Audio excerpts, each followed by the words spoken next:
हरिः ओम् श्री गुरुभ्यो नमः। ॐ वक्रतुण्ड महाकाय सूर्यकोटि समप्रभा निर्विघ्नं कुरु मे देव सर्वकार्येषु सर्वदा। गुरुर्ब्रह्मा गुरुर्विष्णुः गुरुर्देवो महेश्वरः गुरुर्साक्षात् परब्रह्मा तस्मै श्री गुरवे नमः।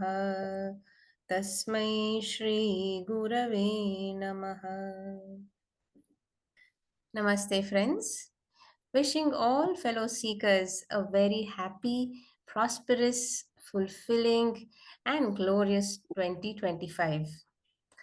The new calendar year always brings a new hope to turn over a new leaf, to start things we always wanted to start. As spiritual seekers, let us resolve to strengthen our sadhanas, to become calmer and richer through all of life's roller coaster experiences. May the Almighty God continue to shower His blessings abundantly as we pursue our systematic study of our Vedantic scriptures. Happy New Year! In today's session, we continue our study of Atma Bodha, the new Prakarana Grantha by Adi Shankaracharya that we started studying 3 weeks ago. Those of you who are joining today, please watch the previous sessions uploaded on the Param Vedanta YouTube channel. Please also watch the Fundamentals of Vedanta videos, which are talks by a revered teacher, Dr. Timmappa Hegde, which help us to understand the basic concepts of Vedanta. Today, we will cover verses 15 to 19 of Atma Bodha. Our speakers are Srimati Chetana, Dr. Komal Prasad, Dr. Vasumati, Dr. Ashwini Divakar, and Dr. Ahalya Sharma. As always, our revered teacher, Dr. Timmappa Hegde, will guide us through the session, making it very easy to assimilate all the teachings of Atma Bodha. Before we begin today's session, I request Dr. Kiran to help us recollect verses 10 to 14 that we studied last week. Over to you, Kiran sir. Hari Om, Gurubhyo Namah. Happy New Year to all. Last class we learnt all about Upadhis. So let us learn a little bit about basics of these concepts before we move further. The most important thing to learn is Maya. The learned ones say that you can learn, understand Brahman, but to understand Maya is very difficult. So let us learn at least some basic aspect of this. The Maya is not a thing. It is not in a concept of space and time. The nearest example we can give is that sleep, deep sleep, dreamer and awake state, and something which is running through it. Similarly, in Brahman, Maya is a lesser order of reality. Just like how dream state is a lesser order of reality when we are awake. Why it is so? It has got two important things. One is Avarna Shakti and second is Vikshepa Shakti. It has got two different things. Next slide, please. Yeah. Avarna Shakti. Avarna means covering or something which makes it looks dark, etc. The main thing which covers is avidya or ignorance or what is called as partial knowledge. The Brahman can never be covered fully by anything. Just like how a sun cannot be covered fully by a moon. It just appears to be like that. So we all will be incompletely covered by this Maya. That's why somewhere deep down, we know that we are infinite, we are spiritual beings. That's why we long for it. If it is, we are completely covered, then we'll be totally ignorant and we don't even strive for it. And that's why we learn for this. Next slide, please. Yeah. Now, Vikshepa, let us now, because we are covered and we are ignorant, then Vikshepa comes into play. We have learned that, superimposition of snake and rope. Let me give you a different example to understand this better. This is an example which is often quoted by Rabindranath Tagore. He saw this, sun in the puddle of rain. Then he realized and he got enlightenment. How it is so? the big sun appears in this puddle of water like a small sun. Just like how you're seeing this sun in a bucket of water. Is it, imagine that sun suddenly becomes live, just like how we see in many animation movies. The sun becomes alive and knows that it is in the bucket of water, and it sees that it is incomplete, it is small, and it tries to become big because as a incomplete knowledge it tries to acquire some more water, go into the river, and so on and so forth. This is called as vikshepa. Because of the ignorance, it multiplies in many forms in both space and time. This is vikshepa. This is another shakti of maya. Next slide, please. So before we go further, let us understand Swarupa and Guna, because this is very important to understand the Upadhi. Swarupa is a intrinsic nature. It cannot be separated. For example, if we take a fire, wherever fire is there, heat is there. Wherever heat is there, fire is there. It cannot be separated. Wherever there is sweet, there is sugar. Wherever there is sugar, there is sweet. You cannot have a salt sugar. So, Brahman will have Swarupa. What Swarupa will study it. Whereas Guna is temporary, which is acquired. Example, this red hot iron ball. The iron per se is not hot, but once it is catch, you keep it in a fire, it acquires red hot. But once you cool it, it again becomes different. And similarly, the crystal, which is very important, which we are using throughout, crystal, when it is kept over a color, red color, as you are seeing, it acquires a red color and shines red. But that is not its intrinsic nature. These are temporary, are called as guna. Brahman will always have swarupa, and anatma will always have only gunas. This we have to understand. Next slide, please. So next, as I've told, wherever there is existence or permanent thing, that always come from Brahman. This existence, whether it is easiness, wherever, whether you are eating ice candy, whether you are eating ice cream, or whether you eating anything, sweetness comes from sugar alone. Similar to that, existence comes, and consciousness, that is awareness, comes from Brahman alone. Without Brahman, there is nothing. It's not like you take out Brahman, you have Anatma. No, once you remove Brahman, there is no Anatma, because Anatma or Maya is a lower level of reality occurring within the Brahman only. This temporary thing is called as what we acquire, or what are the tools through which it acquires, is called Maya. As we have told before, if we want to express anything, if we want to experience anything, there should be a limit. Otherwise, you cannot know. If it is infinite, you cannot experience anything. So this temporary attribute which comes out of it, this is called as Upadhi or Maya, because of which we experience things and express things. Next slide, please.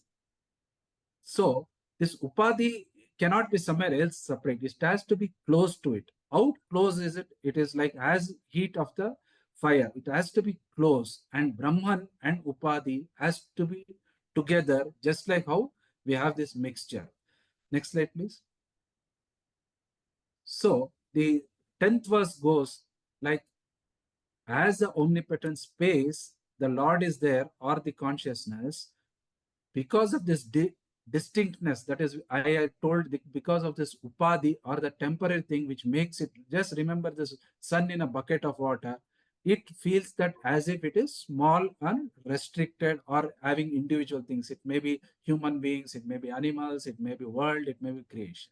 So not only the anatma attributes are superimposed on me, just like how moon covers the sun, I lend reality to this anatma. I am in the bucket of water.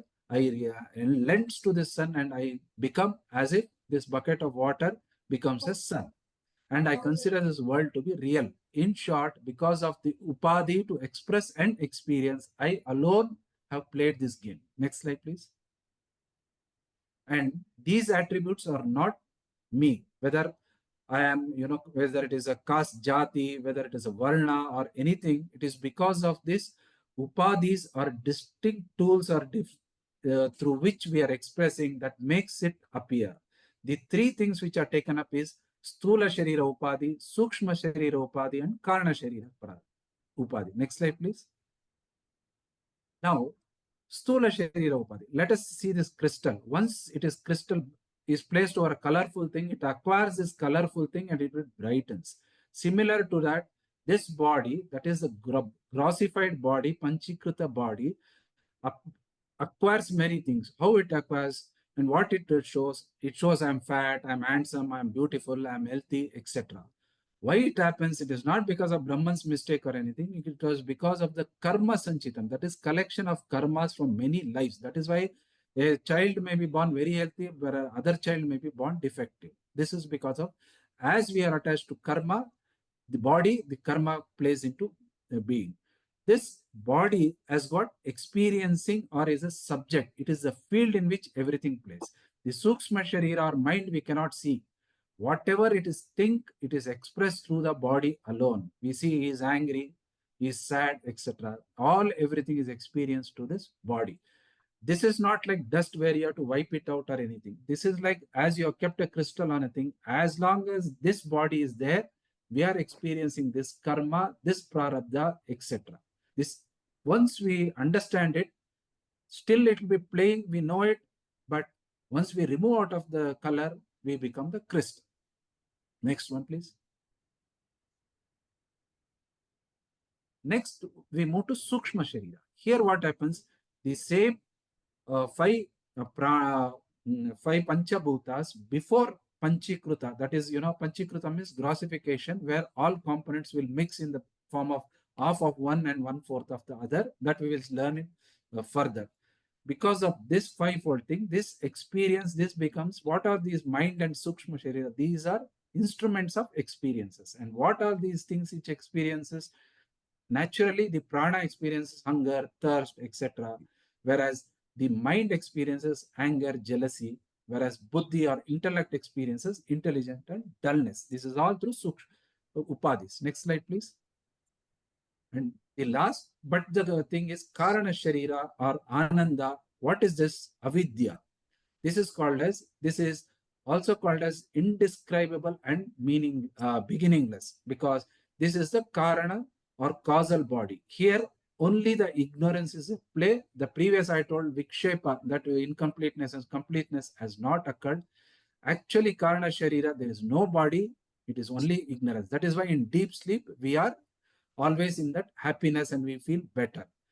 But I told this avidya is anadi or without beginning. Does it have an end? Yes.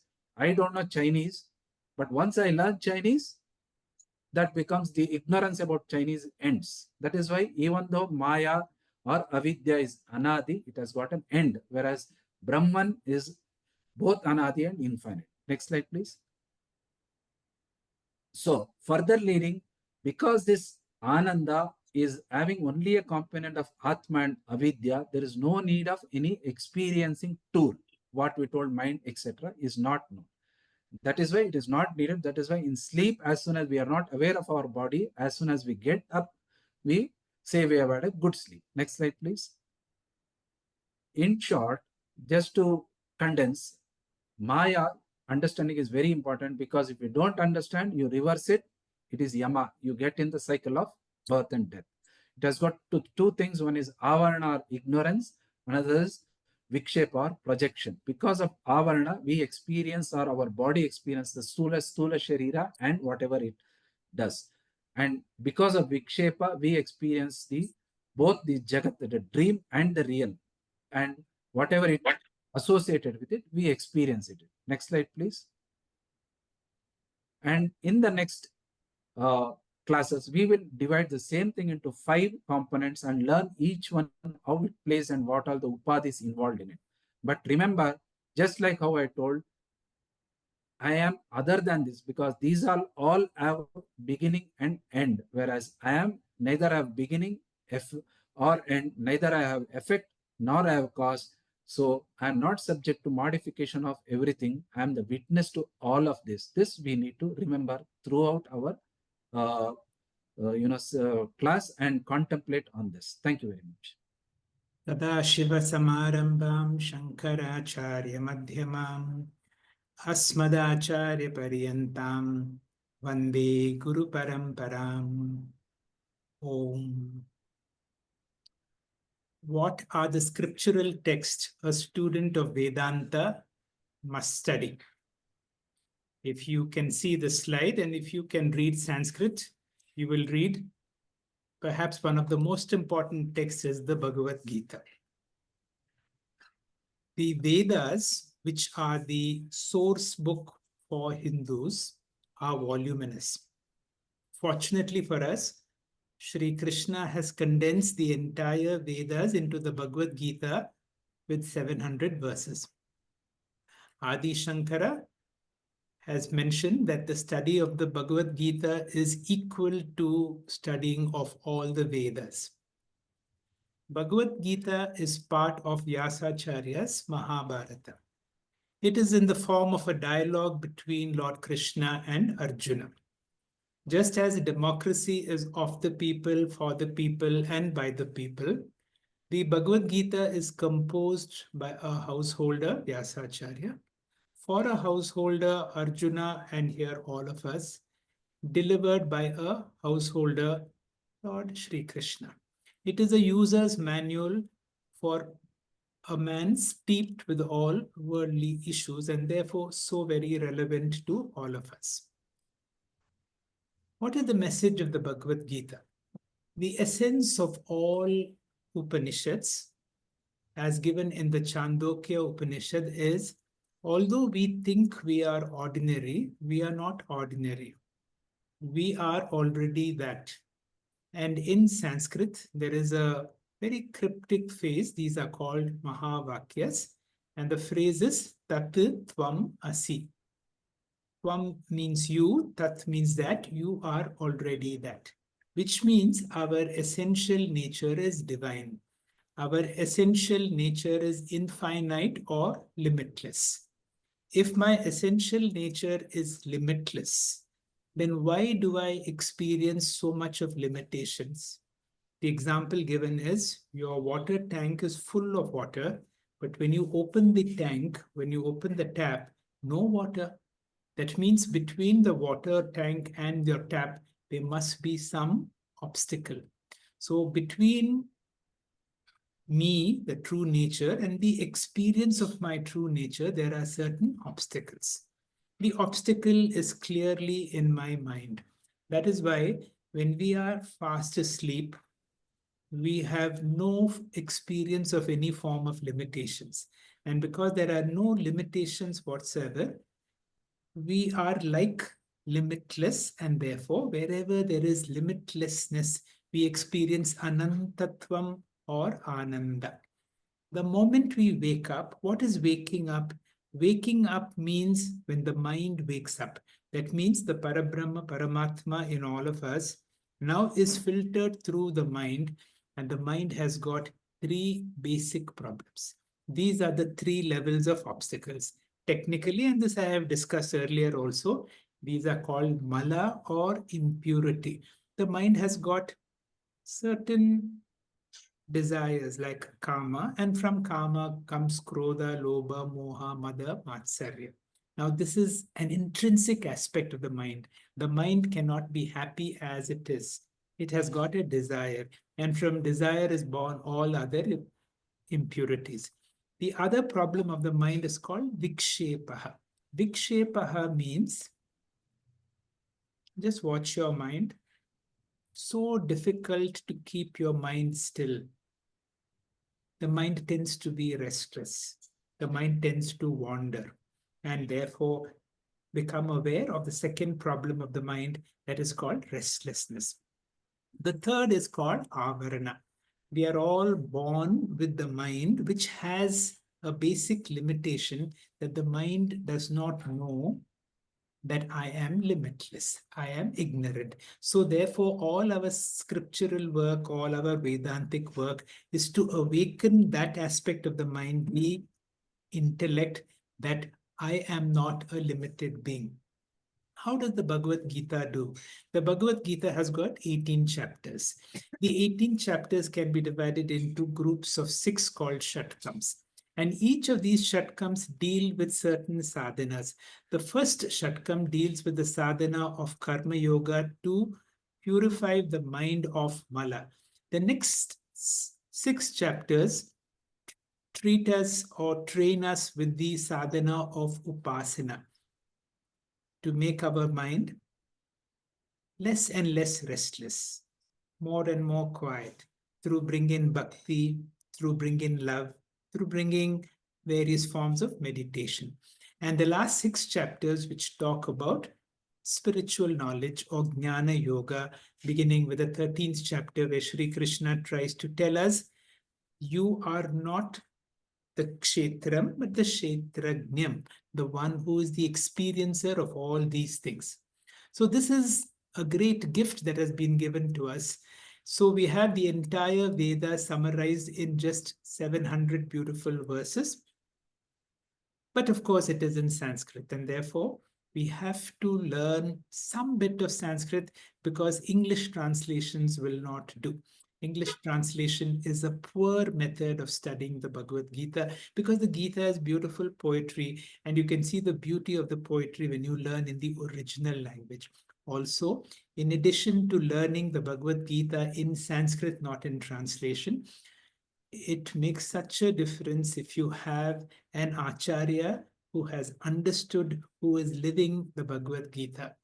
And of course, because the Bhagavad Gita is poetry, it is not something just to know the meaning, but we have to learn to chant, we have to learn to sing the Bhagavad Gita. It may not be many verses, but you can take 1 or 2 verses and make it your verse and sing those verses or chant those verses. What is the glory of the Bhagavad Gita?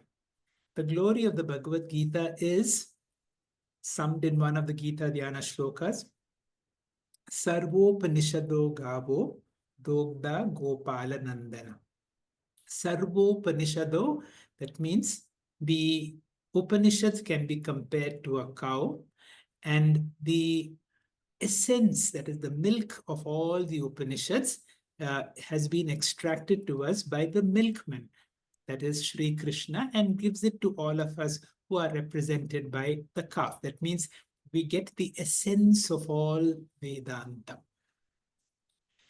A person in a spiritual journey is not here for dharma, artha, or kama. We are here for parama purushartha or moksha. So moksha is our highest goal. Swamiji insists again and again, and I will insist also, that moksha is possible only through jnanam or through spiritual knowledge. Self-knowledge or spiritual knowledge is possible when we sit together and begin to inquire. Inquire about who am I? What is this world? What is this God? Why is there so much suffering? And so on.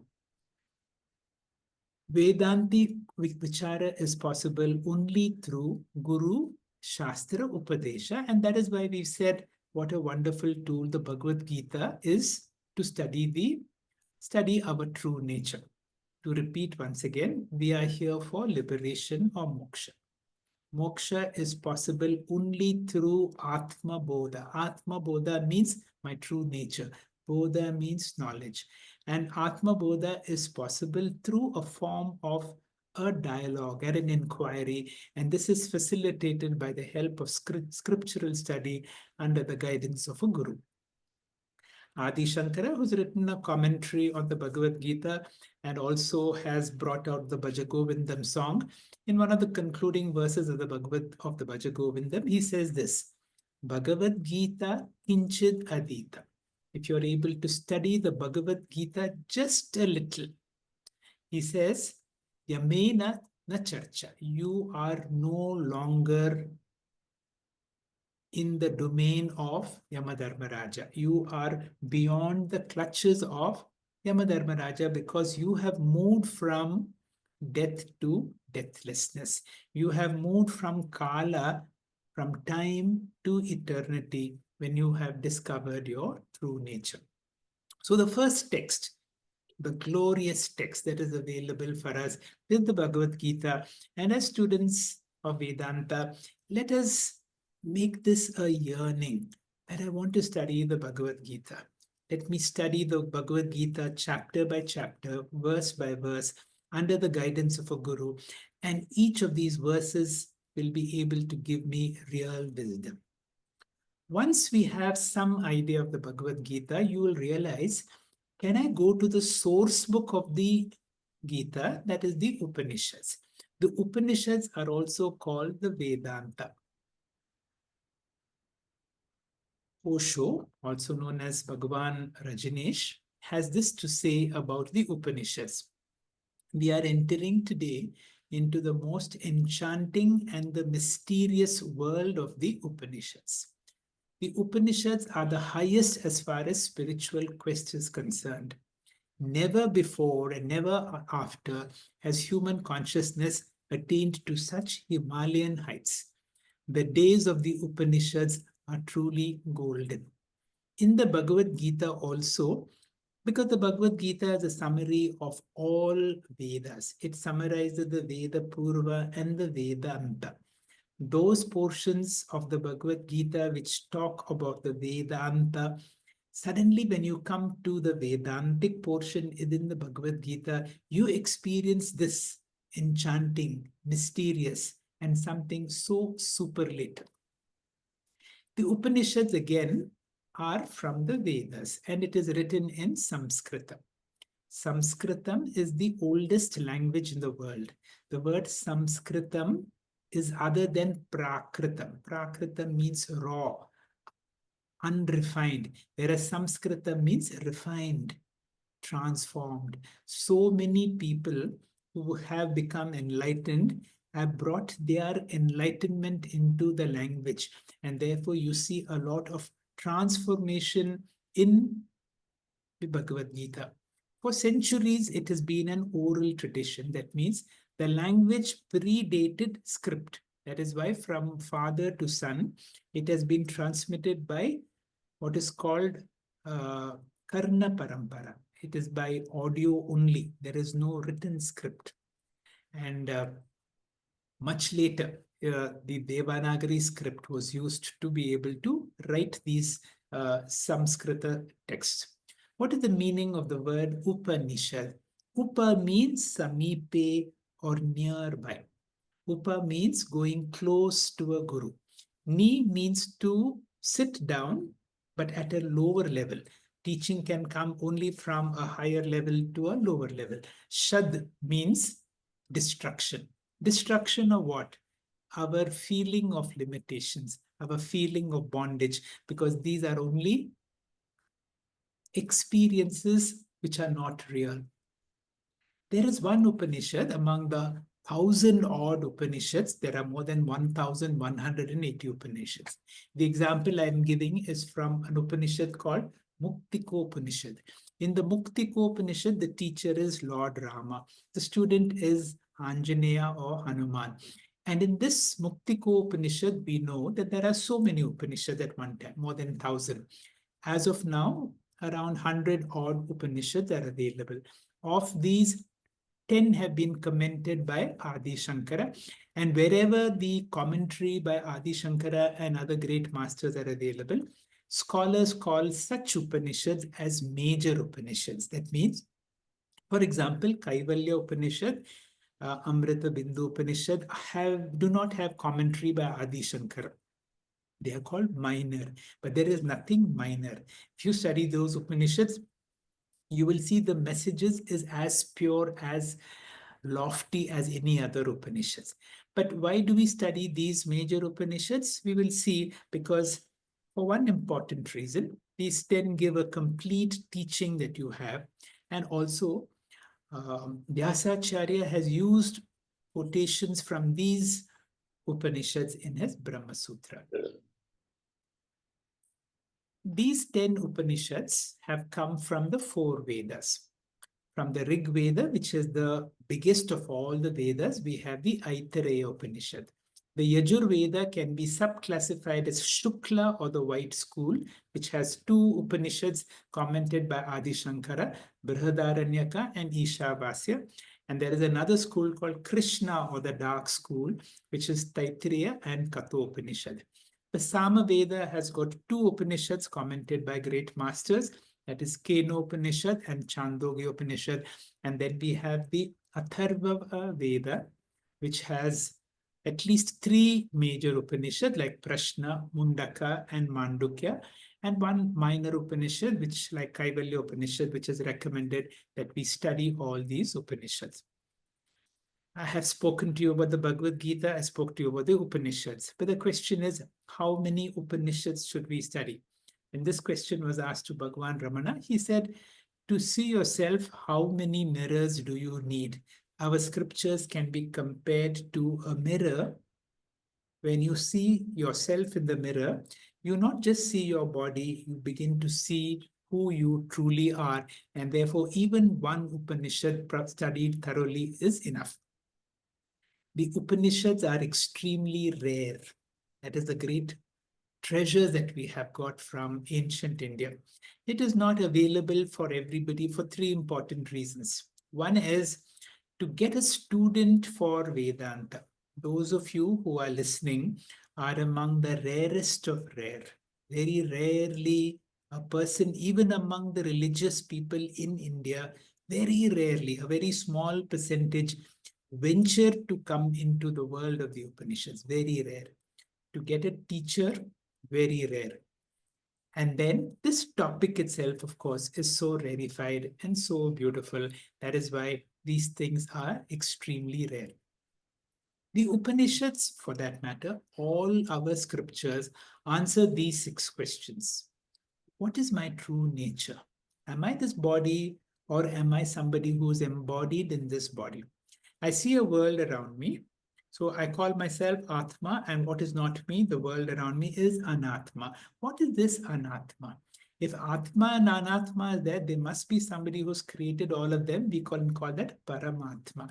Can my scriptures answer, give me information about my curiosity about all this? I see so much suffering. Is there an answer to this suffering? That is what we call moksha. And then what are those exercises that help me to move from bandha or bondage to moksha? Ultimately, you would have heard this word, arise awake, by Swami Vivekananda. The Upanishads want us to wake up. The Upanishads are giving us a wake up call.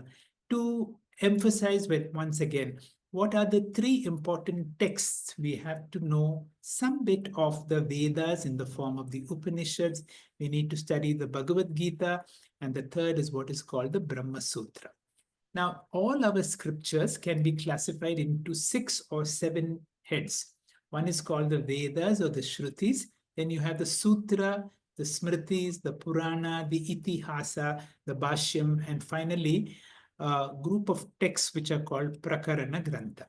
The Vedas, which is the essential source book, can be divided into 2 major portions, the Veda Purva Bhaga and the Veda Anta Bhaga. And for students of Vedanta, our special focus will be the end portion.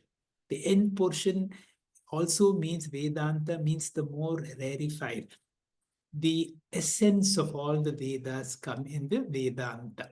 Now, a little bit of information on the Vedas. The word Veda means a source of knowledge. It is derived from the root word vid, means to know. As students of our scriptures, we should have what is called Shraddha. And as Shraddha, we believe, and we not just believe, we are convinced that the Vedas are not human composition.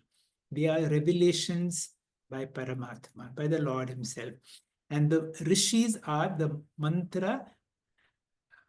Those are the ones who have seen these mantras, they have heard these mantras. That is why these Vedas are called Shrutis. Shrutis means that which is heard.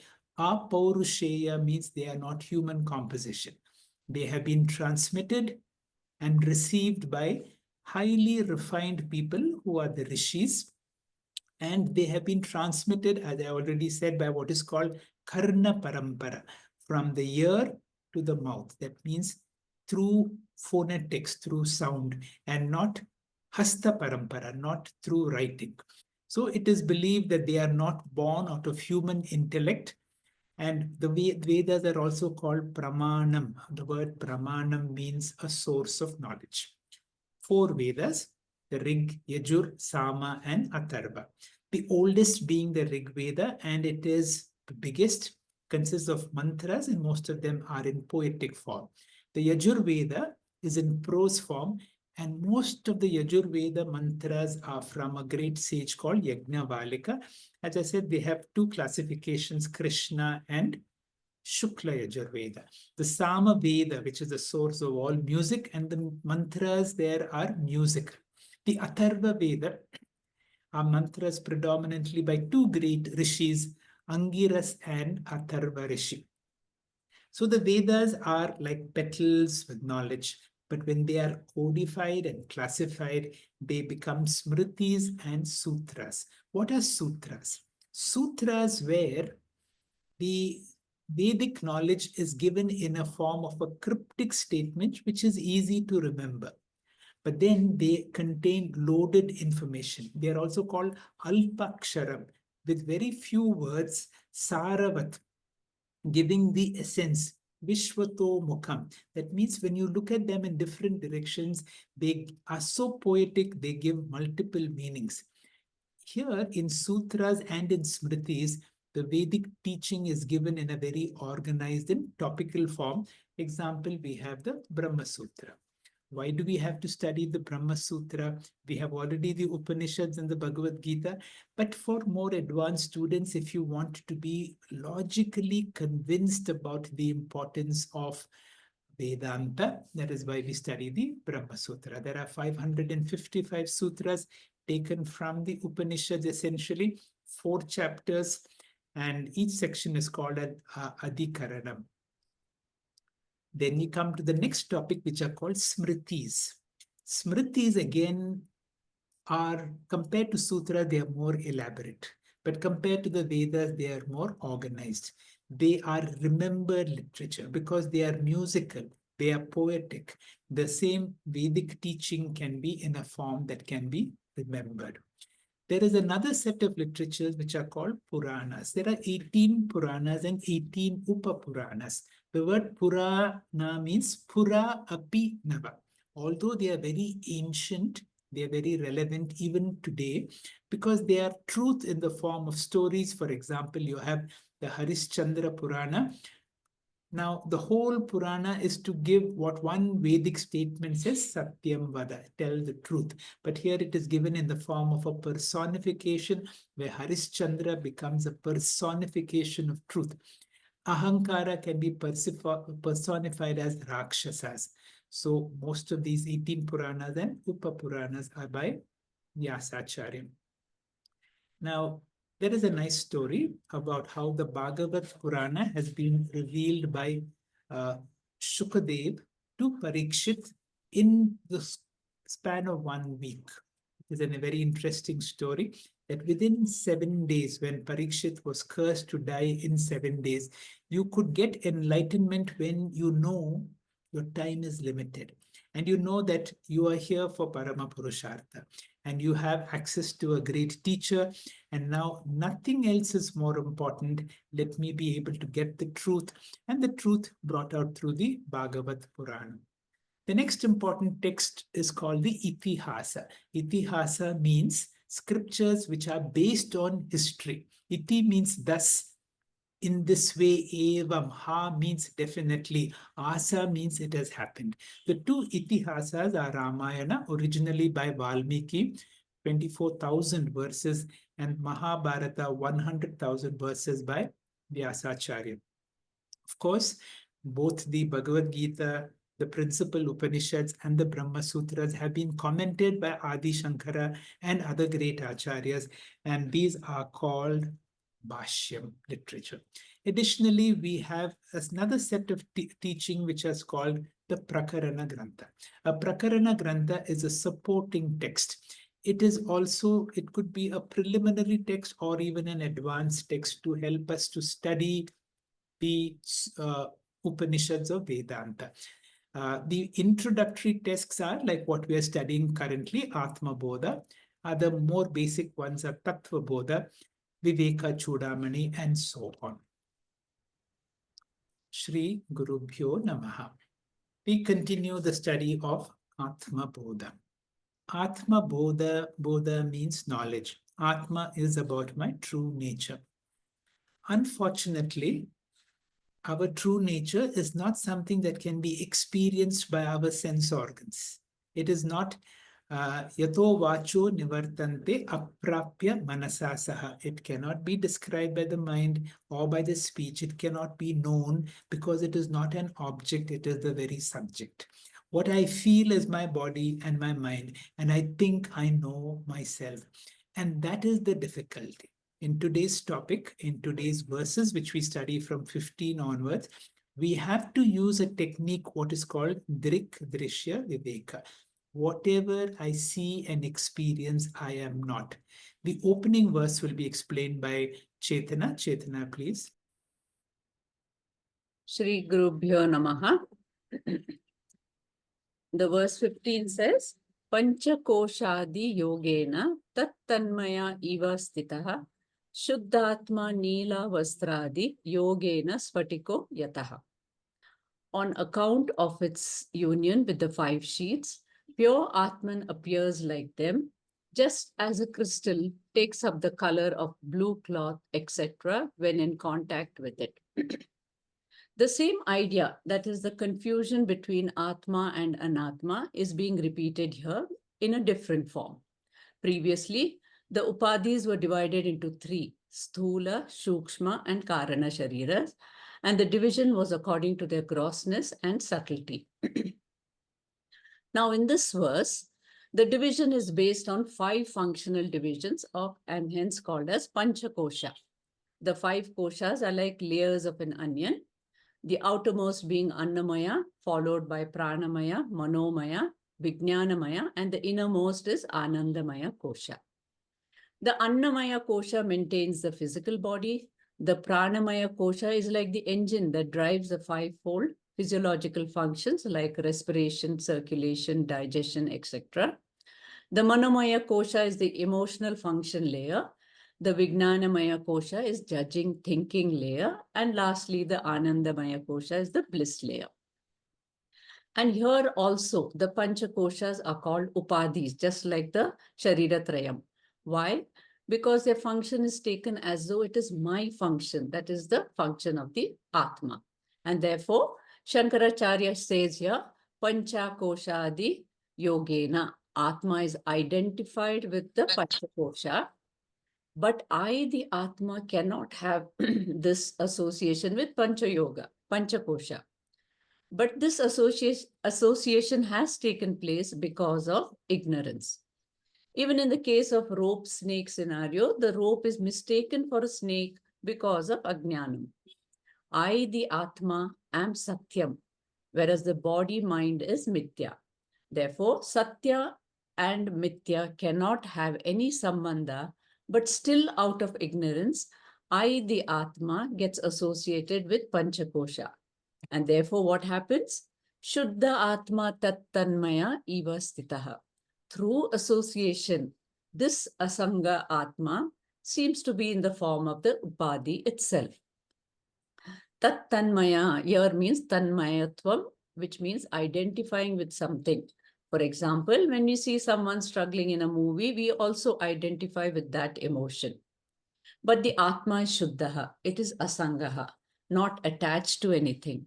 And once we understand this, then Pancha Kosha, the association with it is Mithya. Shankaracharya then gives us a Drishtanta here to make it even more clear. He says, Neela Vastradi Yogena Spatikaha Yatha Tat Tanmayo Bhavati. Just like a clear crystal takes on the color of a blue cloth when in contact with it. So why do we confuse Panchakosha as Atma? The five koshas are the sheets that cover the Atma, where each inner sheath is subtler than the outer, but it is Anatma. But due to ignorance, avidya, one associates the qualities of the Panchakoshas with the Atma.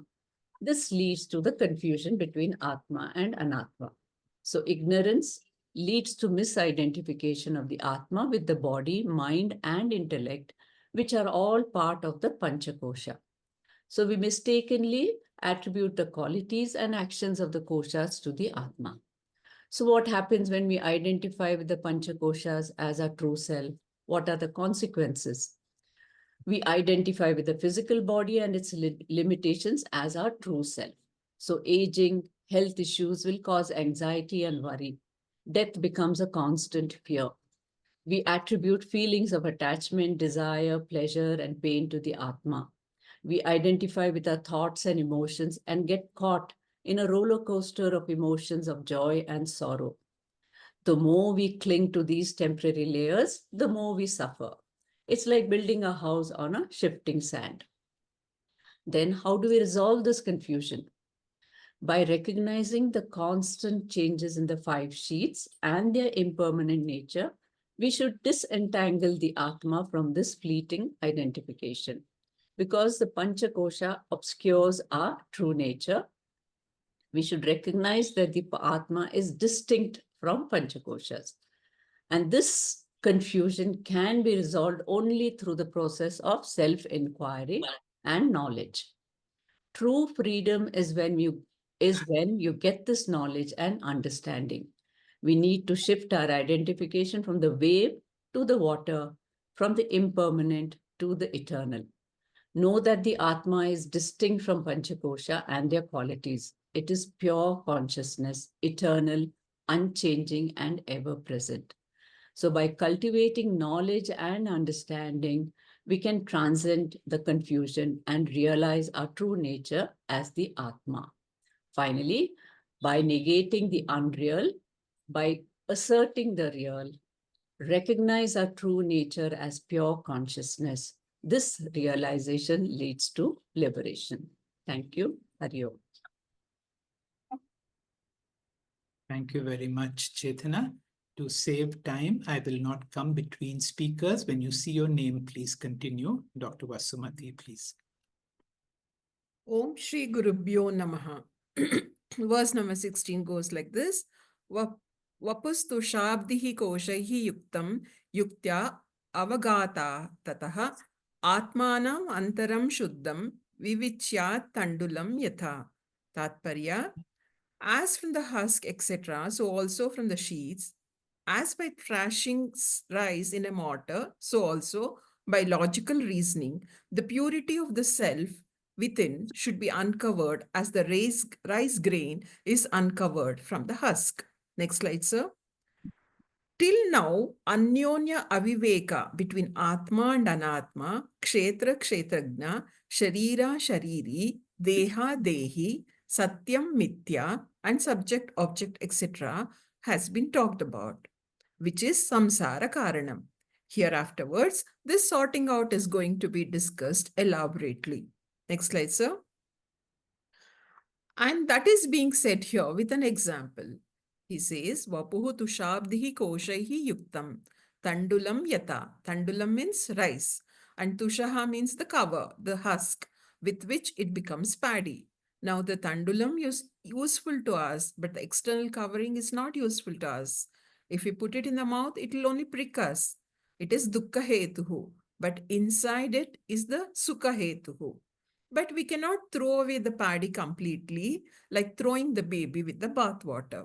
So we remove the external covering and take out the tandulam by pounding. Avagatataha. And the rice is taken and the husk is thrown away.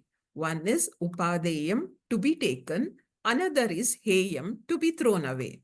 Tandulam is antaha, tushabdihi is bahihi. We are all like paddy. We all have got a covering which is useless. Asti jayate vardate viparadimate. All the covers create problems only. And it is not one layer of husk. We have got panchakosha, 5 layers, which is bahihi. Or the heyam or upadeyam? No doubt, heyam, to be rejected. Their identification, which has been taken as real, should be given up. Next slide, sir. And the Atma within that is compared to rice. Anatma is compared to the husk. And here also, what is required is pounding.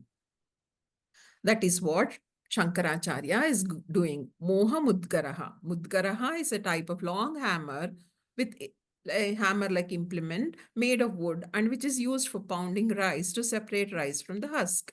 The pounding has to be done very carefully. Here, even though Shankaracharya is mentioning the pounding job, the pounding is of a different nature. In the case of paddy, the Tandula Tusha Samyogaha is Vastavam. Both have the same order of reality, and therefore we require actual separation by karma. Next slide, sir. But here, the samyoga between Atma and Anatma is not actual samyoga because Atma akashavat asangaha. So here, the samyogam is agnanakrita samyogaha. Kshetra kshetragna samyogat tad vidhi Bharatarshaba, says Lord Krishna in the Gita.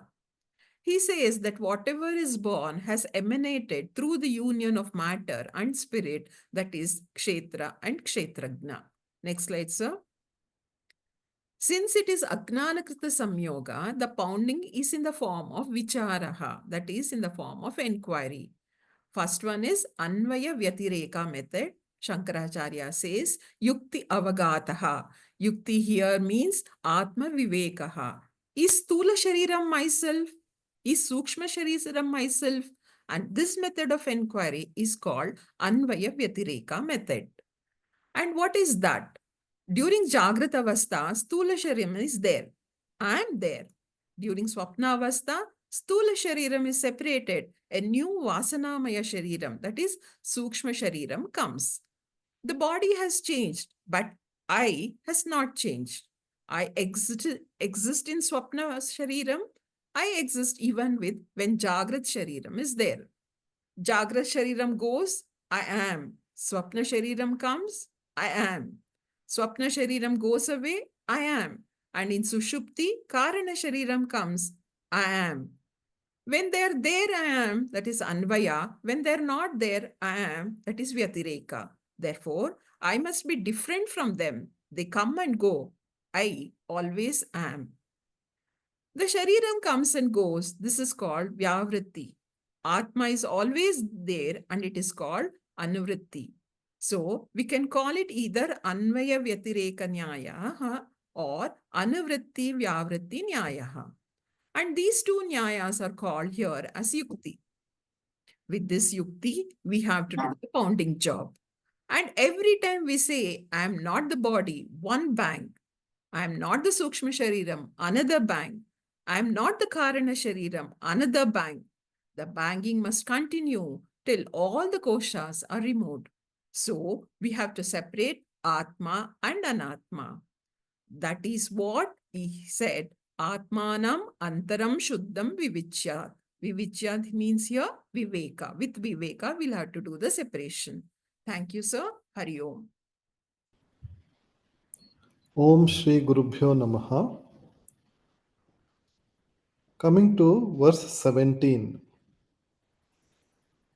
Sada sarvagatopyatma na sarvatra avabhasate buddha veva avabhaseta swacheshu pratibimbavat. So here we are seeing the Atma, generally we say, is Nitya, Vibhu, Sarvagata. That's something which we have learned over in our classes and our general understanding of Atma. We say Sarvagata. But even though Atma is Sarvagata everywhere, the manifestation of Atma is not everywhere. That is the gist of this verse. Atma Chaitanyam does not manifest everywhere. Sarvatra na avabhasate. But why? Why is that Atma does not manifest everywhere? Because Atma requires a medium for manifestation. Okay? So, unless manifestation, is it Satya or Mithya? When something manifests and when it changes, anything which changes can't be permanent, can't be Satya. So that's also Mithya itself. For that manifestation of Atma to be seen, we need a medium, and only when that medium of Buddhi is there, intellect is there, that will be shining through like a mirror. Okay. Buddha eva avabhaseta. Only in buddhi, Atma Chaitanya will shine, manifest. And when it shines in our buddhi, the intellect, that itself we call as aham. The word ahamkara, what we say, one of the four, our internal instruments, antahkaranas. Okay. So that is called aham. Okay, that's the manifestation of Atma. As we see in this Shish Mahal, if you see a crowd, you assume they are all manifesting Atmas which are reflecting through their buddhis, like we see in this Shish Mahal. This is where there's a conglomeration of so much of clean, fine, reflecting surfaces. In the next slide, we see another example to get more clarity, like electricity. Okay, electricity is in the wire, in the cable, everywhere in the grid. But for it to manifest, we require a medium, and that medium is the tungsten, is that filament within the bulb. Without that, we won't see the electricity manifesting. So, what we need is a clear sattvika substance, an object in which the Atma can shine through like a mirror.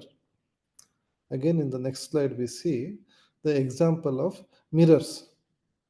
When I was looking at examples to show as a slide, we get into that habit of showing a mirror in which a person is seeing himself. That is not the kind of reflection or mirror we are talking about here, because there we are looking at ourselves as the truth and the image in the mirror as the pratibimba. But what we are here seeing here is the subject itself as an object to know about the true nature, the Atma, which cannot be objectified. For that reason, we can only say, like the mirrors this lady is wearing, so each one of us, with our buddhi, the intellect, will shine the Atma, which is there everywhere around us. Okay. So the buddhi, why this is manifest only in the buddhi? Because it is clean, it is the purest form available in nature. All objects, for example, reflect light to varying degrees, but how, to what extent it reflects depends on how rough or how clean the surface is. The rough surface will, it with the reflection will be very mild or negligible.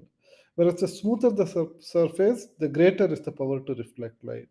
The perfect smoothness we see in the mirror, which reflects most faithfully all the light which falls on it. Similarly, of all the objects produced in nature, that which reflects light of the self, most faithfully which reflects is our intellect.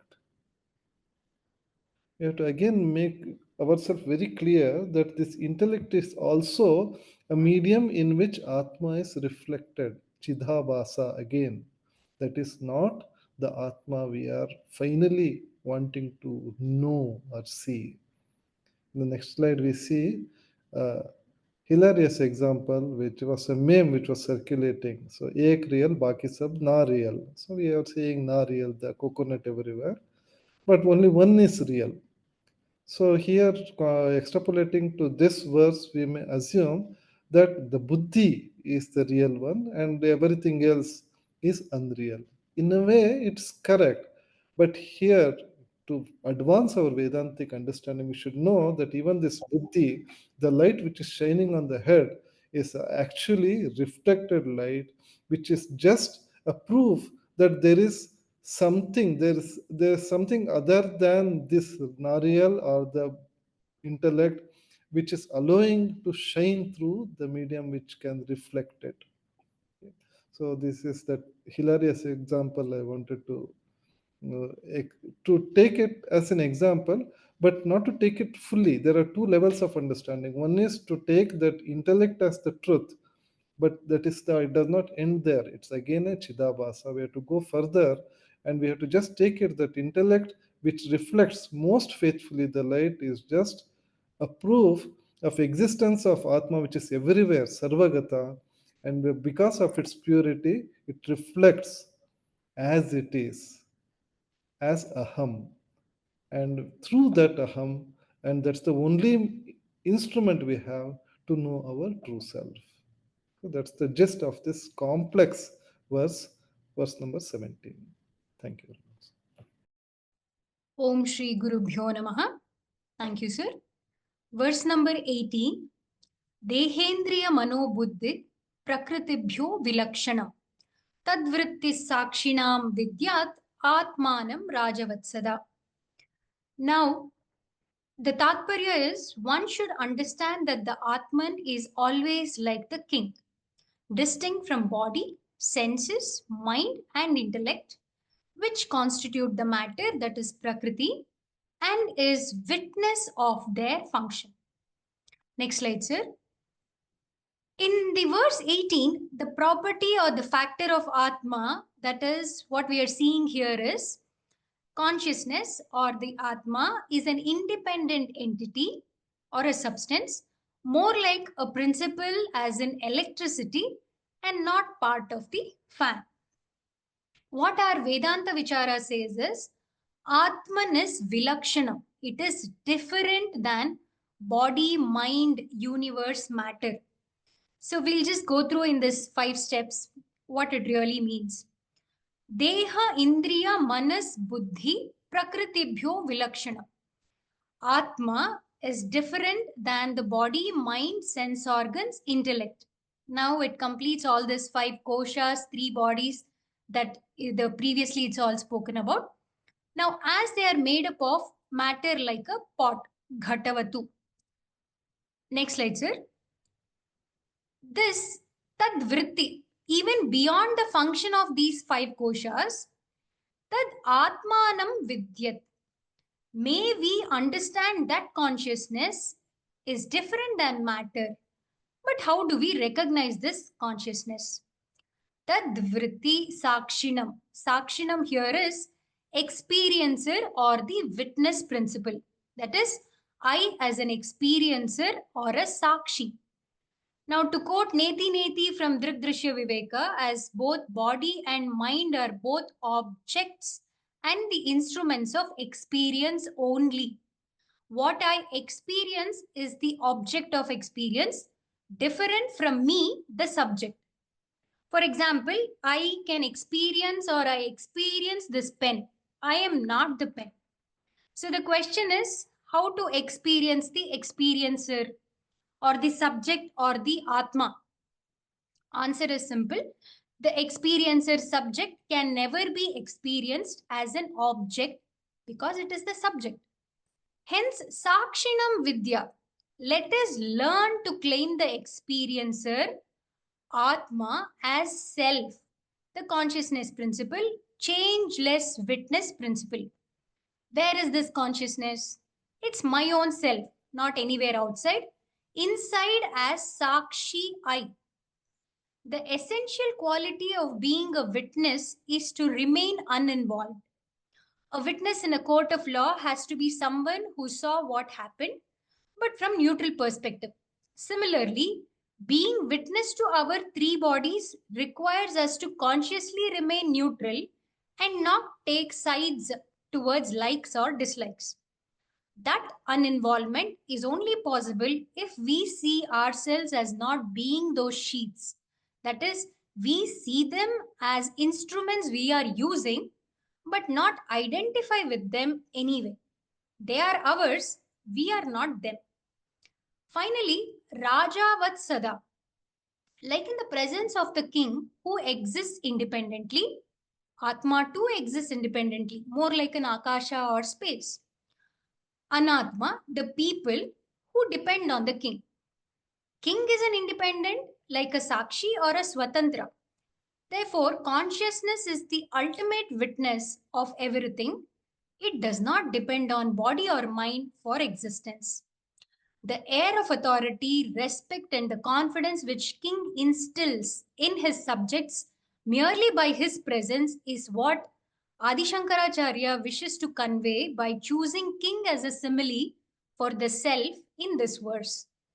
A king with faithful ministers sleeps peacefully.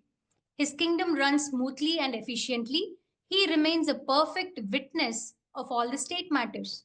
Similarly, the self remains ever peaceful, detached, being the supreme reality behind all the manifestations in the universe. Finally, in the last slide, Adi Shankaracharya concludes these words by reinforcing that the subject always different than the object. For example, eyes see everything except itself, tongue tastes everything except itself. I am the Atma, which is the unobjectifiable subject. I, the Atma, use different body mediums in waking, dream, or sleep. Raga, Dvesha belongs only to the medium, not I, the Atma. I depend on the body only for the transactions, but not for existence. I am Sat, the pure existence principle in creation. Thank you, sir. Om Shri Guru Bhyo Namaha. Harihi Om Shri Gurubhyo Namaha. Reading the verse. Vyapriteshu indriyeshu atma vyapari iva avivekinam drishyate abhreshu dhavatsu dhavam iva yatha shashi. The word meaning is the Atman observed through the active senses by the non-discriminating people, aviveki, is as if active in appearance. When the clouds move in the sky, it seems as though the moon were running. Next slide. In verse 18, the witnessship was focused on authority, awe, and respect. It did not get into contact with the work. In this verse, the same witnessship is seen as if performing the activity, although it is in reality untouched by the activity. We have to consider the example first in this case to properly understand this verse. Dhavan iva yatha shashi. The simile that Adi Shankaracharya gives is as the running moon. Imagine that it is twilight. A group of clouds are flying through the skies. In between them, we see the moon. From a scooter, a little boy, holding fast to his dad, stares at the moon. He screams to dad, "Hey, daddy, look, the moon is chasing us. Will it reach home before us? Quick, go faster. Let's beat it." This is how a child would see the moon racing with his scooter. Adi Shankaracharya was ever amazed by what he saw in nature, and hence many of his brilliant examples are drawn from the natural world. So, what does this teach us? How far away is the moon? Never too far away to avoid taking the blame for our activities on earth. For example, if we do any work during Amavasya and it fails, we blame it on the moon. Next slide. The self or Atma is in a similar situation. Although it remains only as a witness of what is going on under its nose, yet in the eyes of one who has not learned to discriminate, the aviveki, it appears as if the self is acting. Due to the self's proximity to the scene of action, it is viewed as if it is performing the actions. There is complete transference of doership from the upadhis, that is, the panchakoshas or the sthula and sukshma shariras, our body, mind, gnanendriyas, and karmendriyas. It is active, it is as if all the actions done by these upadhis are transferred to the self, which is actually independent of all these upadhis and which is not affected by any of these actions. The self or Atma is always a karta and a bhokta. It is always merely a witness that enlivens all action. To conclude, the self is asanga, unattached, kutastha, unaffected, and chitrupa, pure consciousness. Yet it is seen by the unknowing intellect as being the actor itself of all the numerous actions performed by the body and mind. Thank you, Hari Om. Thank you very much, dear sir, and all our speakers for bringing the knowledge contained in these beautiful verses about our own selves to us in an easy to understand manner. That we have come this far in our spiritual studies is a sure sign of the grace that is shining down upon us. Again, in this new year 2025, let us resolve to continue our study While practicing the sadhanas mentioned today of Karma Yoga, Upasana Yoga, and Gnana Yoga, which include Shravanam, Mananam, and Nididhyasanam. We will meet again in the Gita for Inner Freedom and Transformation gift session 60 on the 6th of January 2025. Friends, all this knowledge has been possible only through the grace of our gurus. We offer our Sashtanga pranams to them for guiding us towards the highest goal of this human birth. Param Vedanta has been offering Guru Dakshina to all our gurus twice a year, once during Guru Purnima and now again during Gita Jayanti. You are welcome to offer your contributions to the lotus feet of our gurus. The account details have been pinned in the WhatsApp groups and in Telegram. Please remember to fill the Google form when you make the payment. The details of donation thus received will be shared with you all. Thank you once again. And we end today's class with our Shanti Mantra. Om Purnamadah Purnamidam Purnat Purnamudachyate Purnasya Purnamadaya Purnameva Vishishyate.